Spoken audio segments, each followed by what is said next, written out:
I didn't even wait. This video is like 15 seconds after the end of the last one because I can do this and it's great. Books. Who knew? All of you knew. I'm the only one who does this. This is for Ryan. This is chapter 14 of Searching for Dragons. It is called In Which Mendenbar Has Some Interesting Visitors. Oh boy. Both Cimmerian and Telemaine stared at Mendenbar for a moment, then Telemaine shrugged. Very well, he said, dusting ashes from his fingers. I was nearly finished in any case, so I can't say that I like all this flitting around. Mendenbar, what happened? Cimmerian demanded as Telemaine walked out of the burned area and crossed to the tree to get the wizard's staff. I'm not sure I can explain, Mendenbar replied. It has to do with the way I work magic. The spell... Telemaine? What is it? Telemaine had picked up the staff and was gazing down at the ground where it had lain. I think you'd better come see for yourself, he said without looking up. Feeling mildly irritated, well, I feel terrified, Mendenbar went over to join Telemaine. His irritation vanished when he saw what the magician was looking at. At the foot of the tree, a strip of moss had turned as brown and dead and brittle as the crumbling remnants within the burnt-out area a few feet away. And the strip was the exact size and shape of the wizard's staff. Oh god, that's where the power's coming from. They're sucking the energy out of, like, living things, right? Wizards again, Cimmerian said in tones of disgust. It figures. It looks the same as that part, Mendenbar said, cautiously waving at the dead spot. But is it? So far as I can determine from a limited visual examination, it is, Telemaine said. If you want absolute certainty, you'll have to give me another couple of hours for tests. You don't need to test it. It's the same. We don't have a couple of hours, Mendenbar said. How sure are you right now that this wizard's staff has done the same thing to this bit of moss as something that did to that whole section over there? And have you any idea how it did it? Cimmerian put in. The how is very simple, Telemaine answered. The staff is designed to appropriate any unattached magic from which it comes in contact. Magic appears to be a fundamental property of the enchanted forest, so when the staff rested for a few minutes in one location, it swallowed up all the magic from that location, leaving it as you see. What about that? Cimmerian asked, waving at the burned area. What did they do, roll a wizard staff around on the ground for an hour? That's actually super funny. Of course not, Telemaine said. It's simply a matter of extending and intensifying the absorption spell. One couldn't maintain such an expansion for very long, but then one wouldn't have to. That's it, Mendenbar said suddenly. The other two looked at him blankly. What? Said Cimmerian. This must be what happened to that locating spell I sent out, Mendenbar explained. Some wizard staff sucked it up. That's why I didn't come back. Come back? Telemaine said. You mean your locating spells work on a sort of echo principle? Would you mind demonstrating just how you... Not now, Telemaine. Oh my god. As Cimmerian said, she looked at Mendenbar. Does that mean you know where the wizards are? No, but I think I know how to find out, Mendenbar said. Ready or not, here we go. Without waiting for a response, Mendenbar took hold of a thread of magic and pulled. Mist rose and fell, and they were standing in front of the main door of the palace. That has to be really surreal for one of the other people to experience. Willin, Mendenbar shouted, throwing open the door. Willin, come here. He stopped short. Standing in the middle of the entrance hall was a boy of about 10 in a blue silk doublet, heavily embroidered with gold. A middle-aged man in black velvet with a pinched expression, 2 cats, one cream and silver, the other a long-haired tabby, Morwen, and an extremely harried-looking Willin. The footman who tended the front door was watching them all with a carefully blank face he kept for odd visitors and unusual events. He had had a lot of practice. Your Majesty, oh, thank goodness, said Willin in tones of heartfelt relief. This woman, these people... Willin. The elf stopped abruptly and made a visible effort to pull himself together. While he was still working at it, Morwen stepped forward. Hello, Cimmerian. Mendenbar, she said briskly. You're back just in time. These people have some very interesting info. Morwen? Telemaine... Oh, God, what is Telemaine going to do now? Telemaine's incredulous voice interrupted from behind Mendenbar. A moment later, the magician pushed his head between Cimmerian and Mendenbar to get a better look. It is you. It is you. What on earth are you doing in the enchanted forest? Living in it, Morwen answered calmly. As you would know if you bothered to keep up with the doings of your old friends, Telemaine. I've been busy, Telemaine said defensively. One of the cats made a small growling noise. Nonsense, Morwen told it. It's perfectly normal for him to be busy. The question is, has he got anything to show for it? Oh, shit. Shots fired. Both cats turned their heads and gazed expectantly at Telemaine. Mendenbar decided it was time to take a hand in the conversation before things got so far off track that he'd never get them back on again. Telemaine has been very helpful, he said. Morwen, who are these other people? His Royal Highness, Crown Prince Jorlem of Marion B. What? What is that place? Willin said in a loud, formal tone before Morwen could reply. The elf nodded at the boy, who bowed uncertainly. and His Royal Highness's uncle and guardian, Prince Rupert, William continued. This time the older man stepped forward to acknowledge the introduction. They have come with the witch Morwen. William paused, obviously waiting for Morwen to curtsy. Morwen only looked at him, and after a moment the elf went on. With the witch Morwen to beg a boon of His Majesty Mendenbar, the king of the enchanted forest. It's not a big thing, Your Majesty, Prince Rupert said hastily. Really, if I could just have a minute or two of your time. His voice trailed off in an indistinct murmur. Mendenbar looked from Prince Rupert to Morwen and back, completely baffled. I'm in something of a hurry just now, he said at last. What is it? It's, if we could discuss the matter in private, Prince Rupert said with a sidelong look at his nephew. Oh, uncle, said Crown Prince Jorlum in an exasperated tone. He turned to Mendenbar. He just doesn't want to say straight out that we're lost. And he especially doesn't want to say that the whole reason we came was so he could leave me in the forest and go home and take over my kingdom. Jorlum, Prince Rupert said, plainly horrified. Well, it's true, uncle, the Crown Prince insisted. And if they're in a hurry, it's better to tell them and not waste time.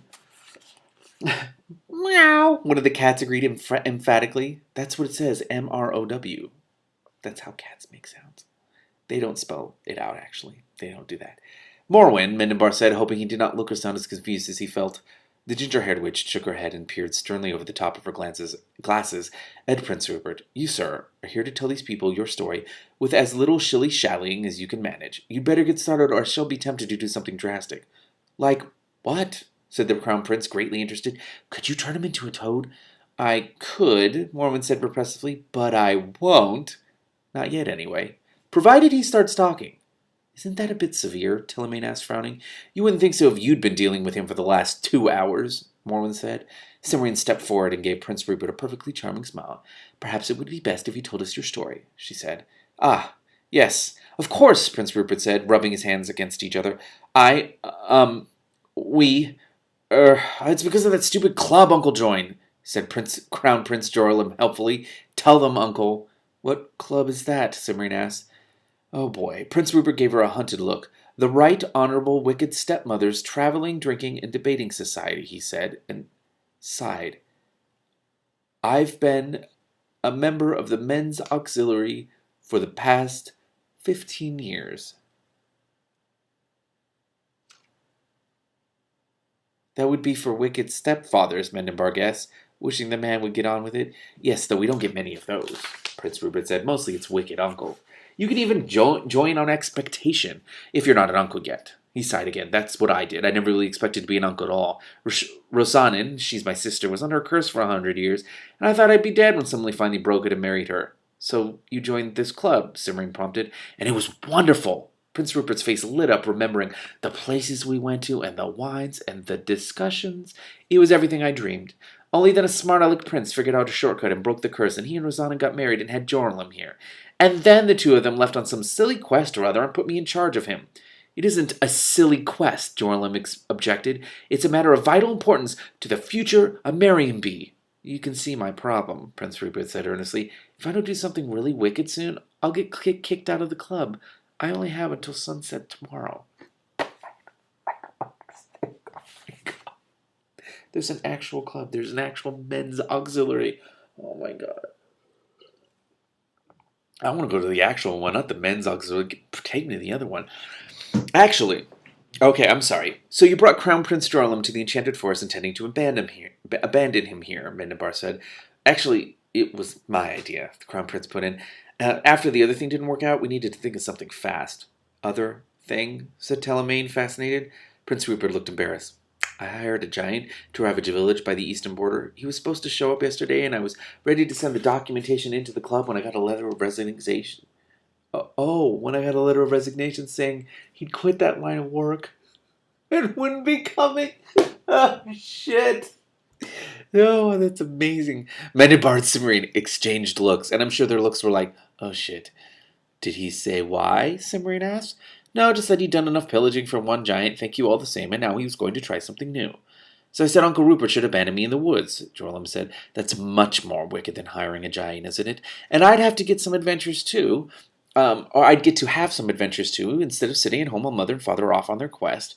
Only, first we couldn't find the forest, and then we got chased by some wizards, and then we found the forest just in time and lost the wizards, except we got lost, too, and Uncle Rupert wouldn't leave. And then we were captured by a witch, and she brought us here. Are you going to throw us in a dungeon? What was that part about wizards? Mendenbar demanded. I thought you would be interested, Morwen said with considerable satisfaction. Bless you, Morwen. But that was before we got to the Enchanted Forest, Prince Rupert said in a bewildered tone. Why would the king of the Enchanted Forest be interested in that? Never mind, said Mendenbar. Just tell me what happened. Well, while we were just coming out of the old pass of the dragons, Prince Rupert said, it cuts straight through the mountains of morning to the Enchanted Forest, and hardly anyone uses it these days, so I thought it would be a good choice. Only things must have changed because when we came out of the pass, we were in a wasteland, and not in the Enchanted Forest at all. Oh, fuck. Wizards. Goddamn wizards. Mendenbar, Telemaine, and Cimmerian looked at each other. Describe this wasteland, Mendenbar said. It was bare, Rupert told him. Well, bare. No grass or trees or anything, just bare, Cimmerian finished for him. Did it look burned? Yes, now that you mention it. I didn't examine it closely, you understand, because that was when the wizards came out of the cave and chased us off. We had to run for miles, Crown Prince Jorlem said with relish. They almost caught us. It was a long way, but it wasn't miles, his uncle corrected, and they lost us as soon as we got to the trees. The forest must have shifted, thought Mendenbar. Good for it. Thank you very much, he said aloud. You've been very helpful. We have? Prince Rupert said. Does that mean you're not going to throw us in a dungeon? Asked Crown Prince Jorlin, sounding disappointed. Not at all, Mendenbar said. Well, then after we've gone, see that His Royal Highness here is made comfortable in one of the dungeons. The one under the northwest or northwest tower, I think. Mendenbar smiled to himself, thinking that it might do the over-eager young prince good to climb up and down 6 flights of stairs to get what he wanted, and it certainly wouldn't do him any harm. Of course, Your Majesty, said Willin in tones of perfect understanding. He paused. May I inquire where you are going and when?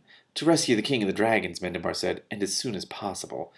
Willin swallowed hard. Prince Rupert choked, and even Morwen looked slightly startled. The only question is, what's the best way of doing it? Mendenbar continued. Any suggestions? Hummus. Attack him with hummus. We can't just charge in and attack the cave, Cimmerian said, frowning. The wizards could kill Kazul before we got to her, and if the area around the cave looks like that bit you showed us a few minutes ago, it simply won't be possible to sneak up on them. What we need is a back way in, Telemaine said. I don't suppose there is one. Every cave in the Enchanted Forest has a back way in, Mendenbar said. The problem is finding it. Do you know anything about that part of the forest, Morwen? I'm afraid not, Morwen said. She turned to the cats. Chaos, Jasper, how about you? The cats looked at each other, blinked, and looked back at Morwen. They aren't familiar with that area either, Morwen said with regret. Willin coughed. If I may venture a suggestion, Your Majesty. Go ahead, Mendenbar said. I believe there is a list of caves, passages, vestibules, and entrances in the royal archives, said the elf.